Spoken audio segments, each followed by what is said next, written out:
Hi, this is Laura, and I am back with one of those I can't go camping, so I might as well work on a project.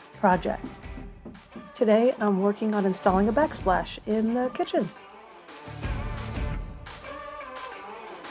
I purchased this lightweight peel and stick tile from Home Depot. I wanted to get something local to make sure the colors matched what I wanted. This was a really nice matte finish with just a little bit of that metal feel. I really liked it.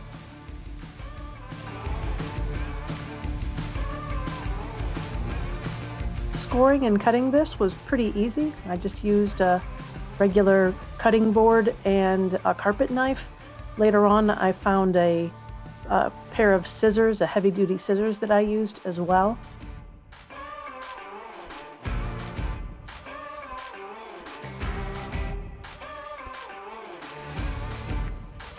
I did use a sanding block on the edges to kind of make them a little bit smoother.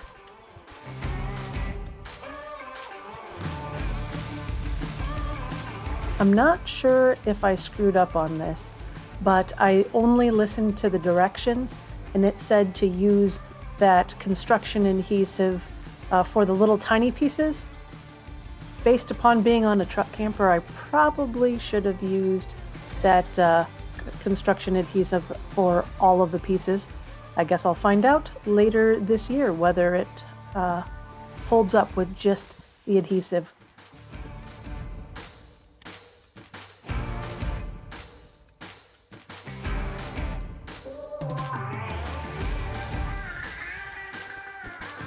On this first row, I tried to cut and put together before I installed it on the wall.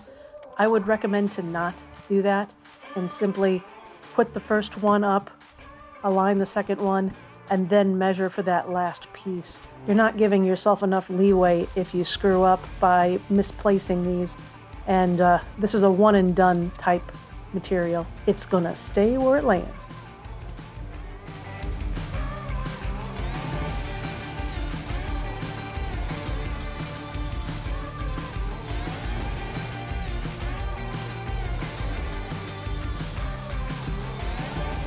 The biggest challenge I had was keeping that second piece, once a row was started, butted up against the first piece. And with that adhesive, you have zero opportunities for mistakes.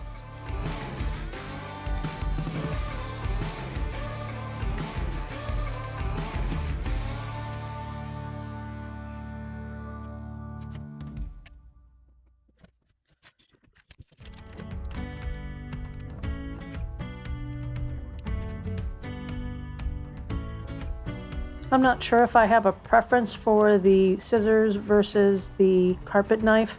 I think both of them did fairly well. I still had to sand the edges. Regardless, something manual is a lot better than something electric. I just think it would chew up the adhesive on the back.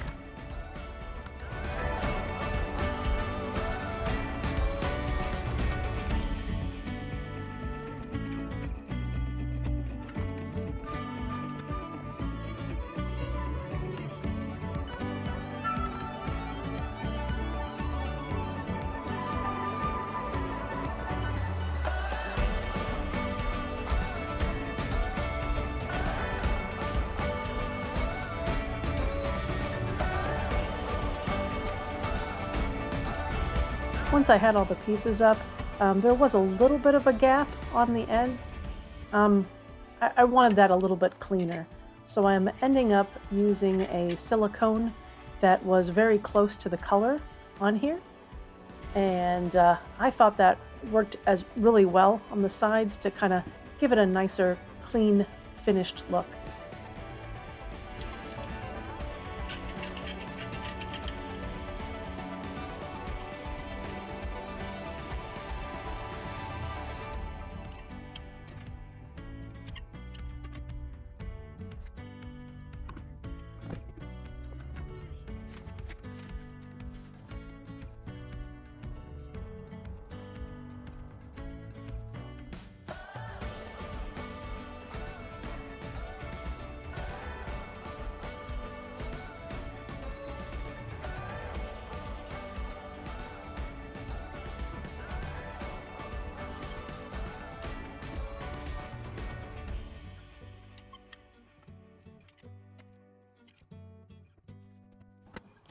This silicone caulk also was able to help with some of the areas where I didn't get those tile pieces as close together as I wanted to.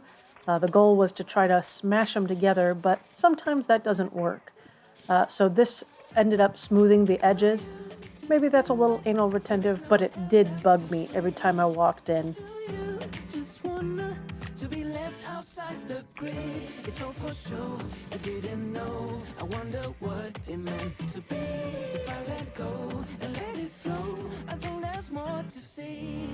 I just need a break. I'll take what you take. I just need to break. I'll take you to the trip to the other side.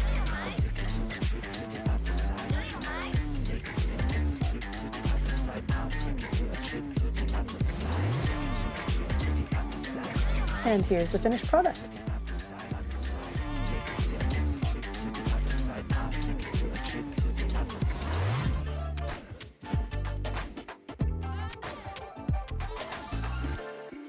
Do you just feel like there is no just left to see? Do you just wanna to rewriting down your script? It's all for sure, for sure. Didn't know, I wonder what it meant to be. If I let go, so let it flow. I think there's more. Another project was to replace the door window plastic. It was kind of weathered looking and obviously had some leak going on. The dark streaks were from the smoke and soot from sitting in Oregon for quite a bit of time. I did purchase the window replacement from Amazon, and I would not recommend this place. You could see this box that it came in. It was very cheesy. They ended up losing the hardware. It was not great. But I didn't want to wait, so I installed it anyway and used the old hardware. I kept the original window glass and replaced just the plastic. Honestly, I don't know why Host didn't put black ones in the first place. It looks so much better.